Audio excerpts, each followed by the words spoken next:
ഇന്നലെ നമ്മൾ പോയി പംകിനൊക്കെ പറിച്ചിട്ട് വന്നിട്ടുണ്ടായിരുന്നല്ലോ. ഇനി നമുക്കിതിനൊരു ഹാലോവീൻ ഷേപ്പിലേക്ക് മാറ്റാം. അതിനാദ്യത്തെ ടാസ്ക്കാണ് ഒരു ഷേപ്പ് കണ്ടുപിടിക്കുക എന്നുള്ളത് കേട്ടോ. അവിടെ ഒരെണ്ണം പറഞ്ഞിട്ടുണ്ട്. അതാണ് അപ്പോൾ നമ്മൾ ചെയ്യാൻ പോകുന്നത്.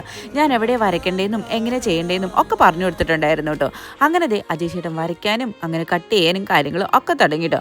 പിന്നെ ഇടയ്ക്കിടയ്ക്ക് എന്നെ വിളിക്കും വരച്ച് കഴിയുമ്പം ഇത് ശരിയായോ എന്തോന്നൊക്കെ ചോദിക്കാൻ വേണ്ടി. പിന്നെ ഞാൻ എന്തെങ്കിലും അഭിപ്രായം പറയും, പിന്നെ അത് മായ്ക്കും, പിന്നെയും വരയ്ക്കും. അവസാനം നമ്മൾ എത്തിപ്പെട്ടത് ഇതിലായിരുന്നു കേട്ടോ.